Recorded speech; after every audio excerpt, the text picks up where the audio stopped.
Salam sahabat Harmoni Hukum. Bismillahirrahmanirrahim. Kita kembali lagi ke episode Q&A ya, menjawab pertanyaan dari beberapa pertanyaan dari narasumber sahabat Harmoni Hukum. Nah, pada kesempatan yang berbahagia ini kita akan menjawab pertanyaan dari Sound of Life ya, pada episode terkait dengan Higgs domino ya. Nah, Sound of Life ini bertanya mengenai pemain sudah ada yang terjerat dengan pasal 303. Jadi pasal 303 itu kan terkait dengan perjudian ya. Nah, pertanyaan saya atau pertanyaannya Sound of Life, apakah penyelenggara permainan dapat dijerat juga dengan menggunakan pasal yang sama tentunya? Silakan Pak Maskun. Ya, Assalamualaikum warahmatullahi wabarakatuh, sahabat Harmoni Hukum. Terima kasih banyak Pak Hasbi untuk sesi tanya jawab ya. Jadi menjawab pertanyaan dari sahabat Harmoni Hukum, dan hari ini yang masuk pertanyaan dari mana? Sound of Life. Oh, luar biasa. Ya, Sound of Life dimanapun Anda berada, tentunya saya memberikan apresiasi yang luar biasa untuk atensi yang Anda tunjukkan kepada kami, channel Harmoni Hukum. Dan sebagaimana yang kita ketahui, permainan Higgs domino ini ya sampai hari ini masih saja masih saja dimainkan oleh seluruh lapisan masyarakat, dan itu menurut saya sangat luar biasa banget gitu ya. Luar biasanya, lepas dari polemik pro dan kontra, tetapi saya ingin komentari di awal sebelum menjawab pertanyaan dari Sound of Life ini adalah bagaimana masyarakat kita benar-benar dalam tanda petik menikmati permainan Higgs domino ini, Pak Hasbi. Betul. Jadi kalau saya ingat ketika tahun kemarin kita mencoba mengurai unsur dalam Higgs domino ini menurut Undang-Undang ITE, dan hingga hari ini luar biasa, yang nonton banyak, atensinya begitu besar ya, dan akan semakin besar lagi menurut saya Pak Hasbi dengan pertanyaan ini.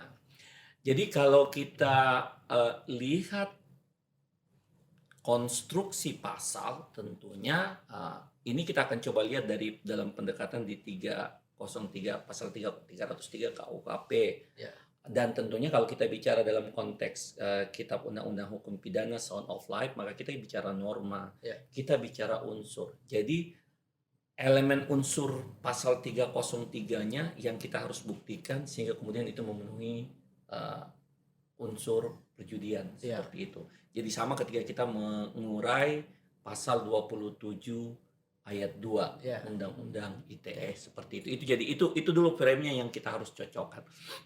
Sehingga jika kita kembali membuka di pasal 303 KUHP Sound of Life, maka coba kita lihat unsurnya ya, diancam dengan pidana penjara paling lama 10 tahun atau pidana denda paling banyak 25 juta rupiah barang siapa tanpa mendapat izin. Pertama, dengan sengaja menawarkan atau memberikan kesempatan untuk permainan judi dan menjadikan sebagai pencarian, atau dengan sengaja turut serta dalam suatu perusahaan untuk itu. Oke, itu unsur pertama. Jadi ada, sebentar kita urai deh kayaknya supaya nggak putus.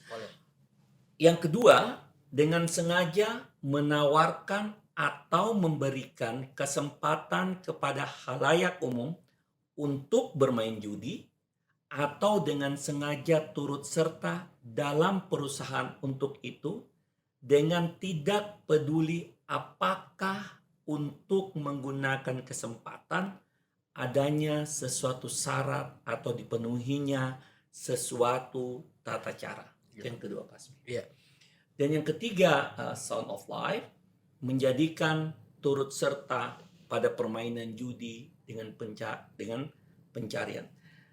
Jadi unsur 303 sebagaimana tadi yang saya sudah sebutkan, sesungguhnya sebenarnya sepintas kalau kita melihat pertanyaannya Sound of Life Pak Hasbi, ya berarti bisa dong. Bisa kena. Bisa kena memenuhi unsur. Ya. Kalau kemudian kita membahas, kita melihat bahwa ada ruang bagi perusahaan sebagai perusahaan di situ ya disebut yang menyiapkan, yang mempunyai ataupun yang menyediakan media untuk prasarana untuk itu. Ya.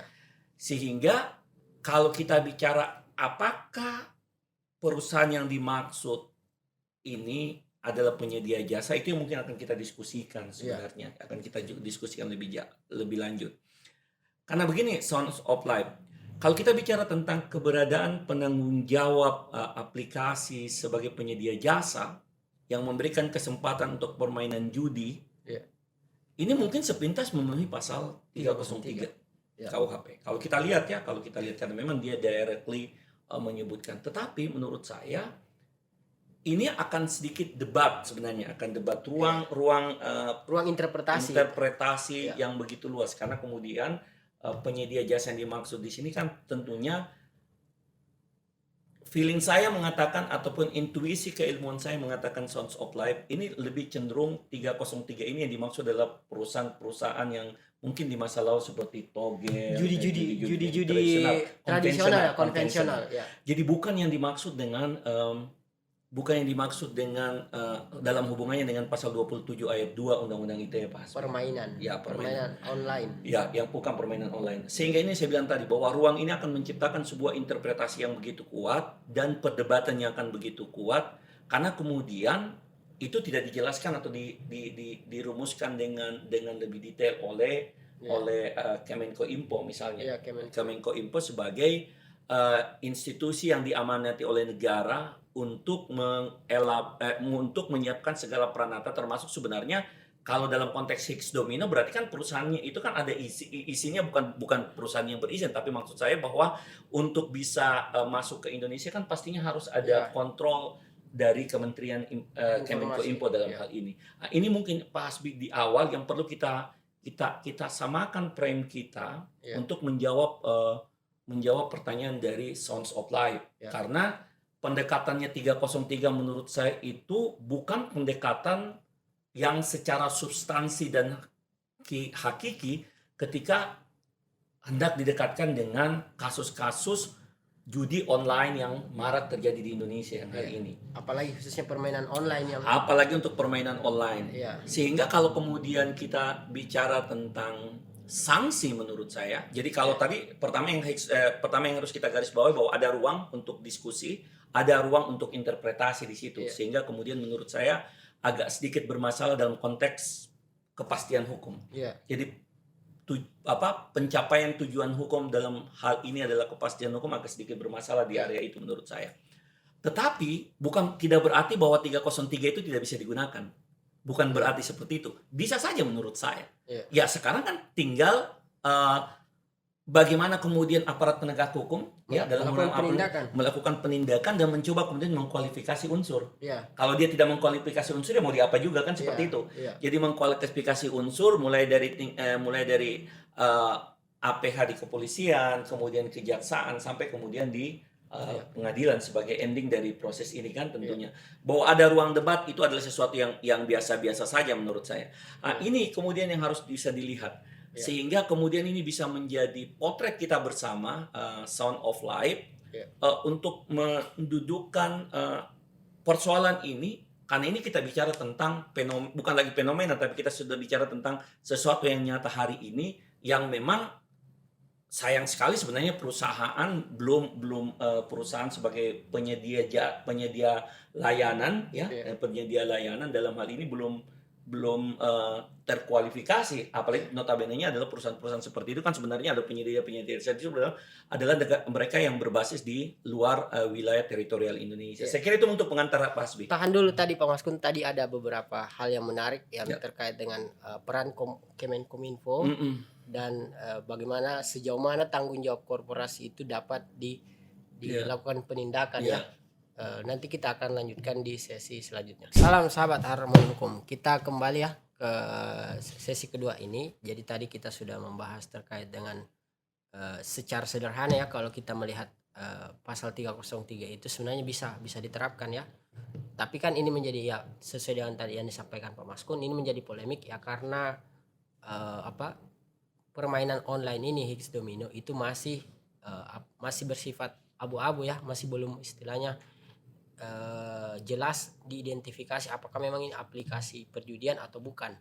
Nah, tadi Pak Maskun menyampaikan terkait ini ada seharusnya tanggung jawab Kementerian Informasi dan Komunikasi ya untuk melakukan penertiban. Nah, berdasarkan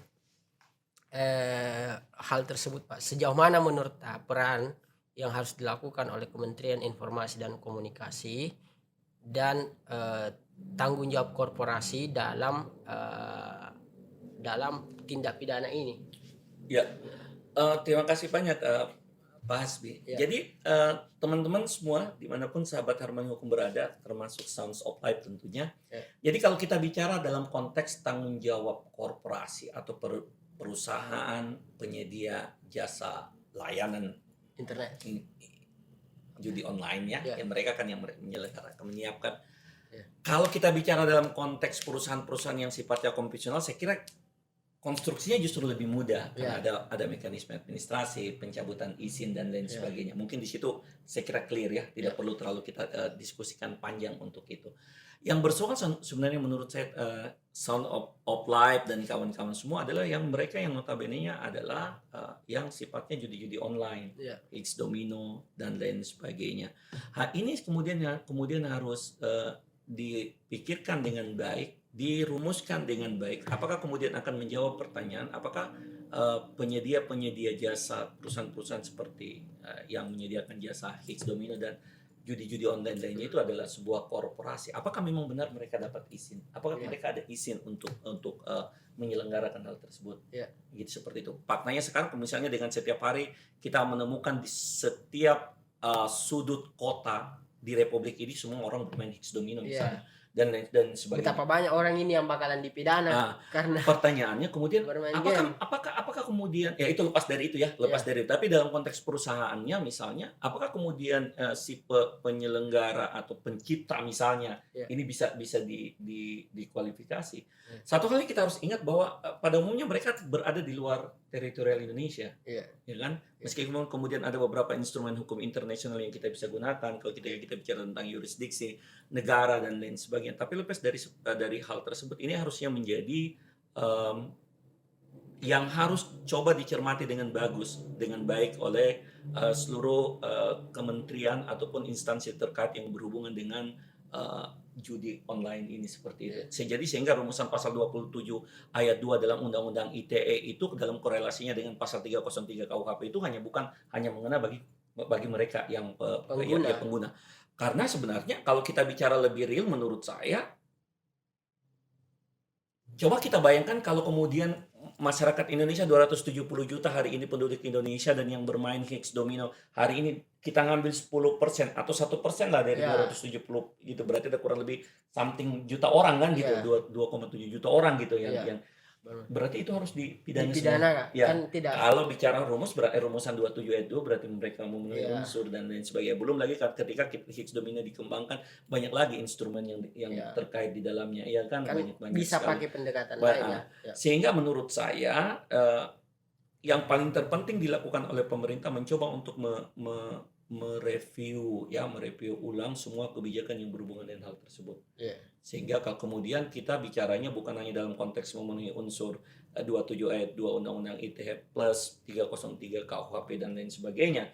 Tetapi yang paling terpenting sebenarnya adalah kita harus melihat bahwa apakah memang ada mekanisme izin terhadap aplikasi-aplikasi yang marak di ini, atau kemudian apakah memang Kemenkominfo dalam hal ini pemerintah harus melakukan kontrol terhadap permainan-permainan yang notabene-nya dikualifikasikan atau dipikirkan bisa memberikan dampak yang buruk bagi masyarakat kita misalnya. Itu yang menurut saya yang harusnya dilakukan. Jadi melakukan review dan evaluasi terhadap seluruh bentuk kebijakan, sehingga negara ini kemudian Indonesia ini tidak menjadi negara yang sangat terbuka open seluruhnya, tetapi ketika bicara akibat baru kemudian kita berpikir kenapa kita harus terlalu terbuka. Jadi cara kita berpikir Sounds of Life dan kawan-kawan Harmoni Hukum itu mungkin yang harus kita perbaiki ketika kita bicara dalam konteks ini. Karena kalau kita coba kita lihat misalnya di pasal 40 ayat 2B Undang-Undang ITE misalnya. Ketika misalnya kita mau mengargumentasikan, anggaplah maksudnya kita tegaskan bahwa jika memang aplikasi tersebut merupakan aplikasi yang melanggar hukum, maka bisa dilakukan pemblokiran dan pemutusan akses. Diskusinya kan sudah selesai sebenarnya. Betul. Ya kan? Bisa langsung melakukan penindakan. Diskusinya sudah selesai. 27 ayat 2 terpenuhi, ya kan? Kita bicara kemana? 303 dan seterusnya. Di pasal 40 ayat 2B-nya juga sudah ada dalam Undang-Undang ITE. So pertanyaannya adalah kenapa tidak diblokir? Kan begitu. Sederhana banget gitu menurut saya. Jadi kita tidak terjebak lagi, bukan hanya kita. Jadi menurut saya begini, kita tidak terjebak lagi pada persoalan siapa yang melakukannya, perusahaan apa yang melakukannya. Tapi kita bicara tentang ketika itu tidak memenuhi tujuan hukum yang ada, yang sebagaimana diketahui oleh masyarakat pada umumnya, orang belajar hukum pada umumnya. Itu yang paling terpenting menurut saya, Pak Hasbi. Jadi rumusan ataupun uraian pasal 40 ayat 2B itu kan memberikan ruang sebenarnya. Ada ruang yang diberikan yang telah dirumuskan oleh pemerintah sendiri untuk memutus ataupun kemudian melakukan pemblokiran terhadap yang dalam hal ini kemudian tentunya Kementerian Informasi dan Komunikasi, karena kemudian kita tidak usah berdebat lagi apakah ini melanggar hukum atau tidak dan lain sebagainya. Kan intinya bahwa di dalam permainan seperti itu kan sebenarnya ada yang ditawarkan. Kalau dia mendapatkan lebih, dia bisa menjual, ya kan? Itu kan aktivitas-aktivitas yang selama ini kemudian akhirnya masyarakat kita, menurut saya teman-teman semua, kita akan menemukan mereka yang asik dengan kehidupannya sendiri, duduk berjam-jam, sehingga kemudian semakin hari orang semakin tidak produktif. Produktifnya ngerjain, berharap dapat chip banyak, kemudian dijual dan kemudian jadi duit gitu. Jadi apa ya cara berpikir kita mungkin yang kita perlu rekonstruksi ulang, Pak Hasbi, dibandingkan kita harus berdebat panjang tentang pelaku, perusahaan. Kalau menurut saya kontrol yang kita harus lakukan. Pemerintah harus memainkan kontrol sehingga kemudian dalam rangka apa? Dalam rangka memberikan perlindungan hukum. Kan begitu. Jadi ada hak masyarakat kita sebagai citizens, kita sebagai masyarakat yang harus hak kita dilindungi. Siapa yang mau melindungi hak kita? Ya pemerintah. Ya kan?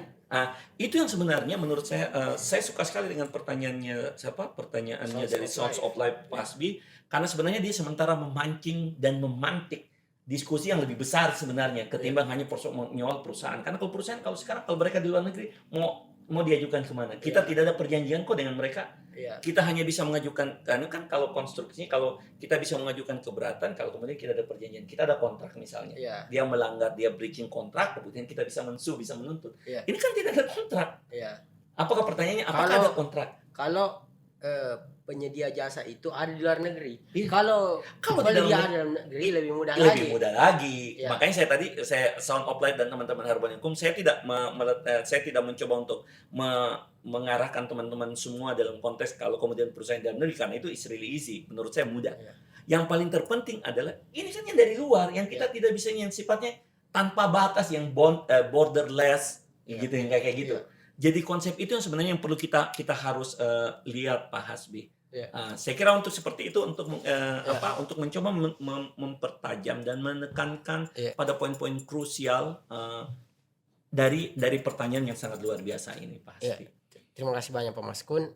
Semoga apa yang disampaikan tadi itu dapat menjawab pertanyaan dari Sounds of Life ya. Salam sahabat Harmoni Hukum.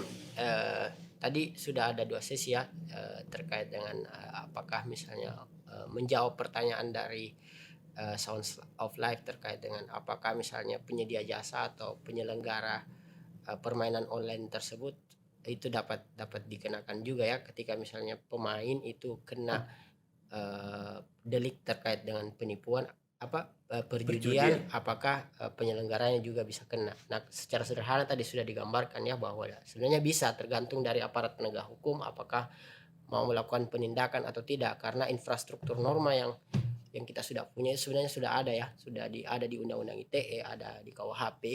Ini tergantung dari aparat penegak hukum, kepolisian dan dan kita sebenarnya lebih menekankan kepada peran Kemenkominfo ya untuk melakukan peran pemerintah lah secara pemblokiran, karena sebenarnya dia punya wewenang untuk melakukan itu, dan dan itu juga penting untuk melakukan kajian lebih mendalam sebenarnya kan masih istilahnya orang masih banyak ada banyak masyarakat kita yang memainkan game ini. Tentu kita tidak bisa serta-merta langsung melakukan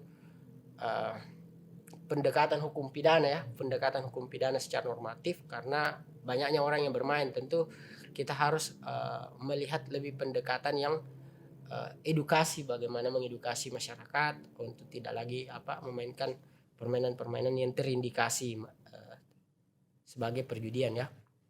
Nah, saya kira itu tadi yang ingin saya sampaikan. Mungkin Pak Maskun mau memberikan sedikit penutup ya terkait dengan peran pemerintah tadi dan kontrol terkait aplikasi yang melanggar hukum ya. Ya, terima kasih banyak Pak Abdi. Jadi sahabat Harmoni Hukum dan khususnya Sound of Life dimanapun Anda berada. Ya. Jadi saya kira ini yang kita perlu dudukan dengan baik, dan memang tentunya kita butuh optik yang lebih besar untuk memotret judi online ini sebenarnya. Ya. Kalau kemudian rumusan pasal 27 ayat 2 Undang-Undang ITE sudah banyak sekali kasus yang terjadi di Indonesia, termasuk di Sulawesi Selatan. Tetapi yang paling penting sekarang dilakukan adalah bagaimana kemudian modifikasi yang lahir dari penjudi online ini. Misalnya kemudian modifikasi yang saya maksud kemudian adalah bagaimana kemudian perjudian ini kemudian dilakukan dengan begitu masif, dengan keuntungan yang begitu masif, dan kemudian pada bagian-bagian tertentu teknikalnya menjadi sangat beragam. Ya. Akan pertanyaannya jadi bisa banyak, kalau misalnya orang punya banyak yang diperoleh, bisa enggak jadi seperti pencucian uang dan lain sebagainya, ataupun kemudian menggunakan alat bayar yang lainnya, di mana kemudian alat bayar yang lainnya juga itu kemudian sudah sangat berkembang di Indonesia hari ini. Dan kemudian bagaimana pertautan dengan kejahatan-kejahatan lainnya sebenarnya, termasuk di dalamnya sebenarnya misalnya penipuan dan lain sebagainya juga punya possibilities hal tersebut. Sehingga menurut saya sekarang yang paling terpenting Pak Hasbi dan kawan-kawan semua, bahwa bagaimana kita melihat persoalan ini menjadi dalam persoalan yang sangat luas, dalam optik yang sangat jernih menurut saya, sehingga kemudian kita tidak boleh mengatakan bahwa karena masyarakat kita banyak yang memainkan kemudian kita harus membiarkan, menormalisasi, atau kemudian kita mencoba untuk mengatakan oke, terlalu banyak orang seperti tadi Pak Hasbi kemukakan, karena banyak orang yang menggunakannya, banyak orang yang bermain, kemudian tidak bisa serta-merta. Nggak bisa seperti itu menurut saya. Bangsa ini sebenarnya harus kemudian bangkit dan kemudian menyiapkan dan memprepare dirinya lebih baik lagi gitu. Jadi sehingga kemudian kontrol pemerintah dalam hal ini kementerian menjadi sangat penting sebenarnya. Dan itu salah satu cara sebenarnya bagaimana fungsi kontrol pengawasan dilakukan oleh pemerintah negara dalam hal ini untuk memberikan perlindungan kepada masyarakat. Dan yang tidak kalah pentingnya menurut saya, kalau kemudian di antara warga masyarakat kemudian ada yang merasa bahwa judi-judi online itu yang muncul bukan hanya di Kicksdomin, tapi judi-judi online lainnya kemudian ternyata menurut Anda dirugikan dengan hal tersebut dan ada sifat melawan hukumnya, mungkin tidak ada salahnya kemudian Anda untuk mencoba untuk mengadukan ke kementerian misalnya. Sekaligus kita mau melihat respon kementerian akan seperti apa sebenarnya. Itu juga menjadi sangat penting dalam memantik dan kemudian mengedukasi masyarakat kita untuk menjadi lebih aware dan siap sebenarnya dalam menghadapi kehidupan di masa yang akan datang, karena menurut saya rumusan kehidupan di masa yang akan datang kan jauh lebih kompleks dari kehidupan kita hari ini. Menurut saya itu satu. Yang kedua, boleh jadi sebenarnya rumusan 303 KUHP itu mungkin kita tidak akan gunakan lagi. Bisa jadi kita akan murni menggunakan 27 ayat 2-nya Undang-Undang ITE. Nantinya kita tidak tahu, karena kemudian sekarang ada draft perubahan kedua Undang-Undang ITE yang sementara digarap oleh pemerintah dan DPR. Dan yang paling tidak kalah penting, karena di satu sisi juga kemudian ada rancangan KUHP kita juga belum tahu endingnya seperti apa. Jadi diskusinya akan semakin beragam, akan semakin marak, akan semakin menarik. Yang dibutuhkan adalah kesadaran kita, aware-nya kita terhadap persoalan-persoalan seperti ini. Jadi intinya saya mau bilang begini, mari kita belajar untuk tidak menjustifikasi sesuatu yang menurut kita itu tidak benar menjadi benar. Jadi kalau memang sesuatu yang tidak benar, ya udah selesai di situ, kita carikan way out-nya. Ya, karena dengan cara begitu kita akan menyelamatkan bangsa ini untuk generasi-generasi yang akan datang. Saya kira mungkin itu dari penutup saya, sahabat Harmoni Hukum, dan kira-kira begitulah jawaban intinya dari pertanyaan Sounds of Life. Thank you, terima kasih sekali lagi Sounds of Life untuk pertanyaannya. Terima kasih banyak Pak Maskun atas jawabannya, dan semoga jawaban tadi bisa memenuhi menjawab pertanyaan dari Sounds of Life ya. Dan sebenarnya saya juga mau sebenarnya tadi sangat menarik ya pendiskusian terkait dengan kontrol negara dalam aplikasi-aplikasi yang aplikasi-aplikasi yang digunakan di Indonesia, karena sekarang kan ada peraturan Kementerian Informasi dan Komunikasi ini mau melakukan penertiban terhadap aplikasi-aplikasi yang berada di Indonesia, dan mereka mau semua aplikasi tersebut itu terdaftar di kementerian, dan mereka yang tidak terdaftar itu bakalan diblokir oleh Kementerian Informasi dan Komunikasi. Saya kira ini diskusi menarik, dan diskusi ini tentu membutuhkan sesi yang khusus ya, tidak bisa kita bahas di sini karena ini khusus Q&A. Nanti mungkin kedepannya kita akan bahas khusus terkait dengan hal tersebut. Jadi terima kasih kepada seluruh sahabat Harmoni Hukum. Silakan jika memiliki saran, komentar, kritik, sampaikan di kolom komentar ya. Dan jika suka dengan channel ini, silahkan like, share, and subscribe ke teman-teman sahabat Harmoni Hukum supaya kita tetap semangat ya untuk buat konten. Terima kasih. Salam sahabat Harmoni Hukum. Sepakat damai. Ciao.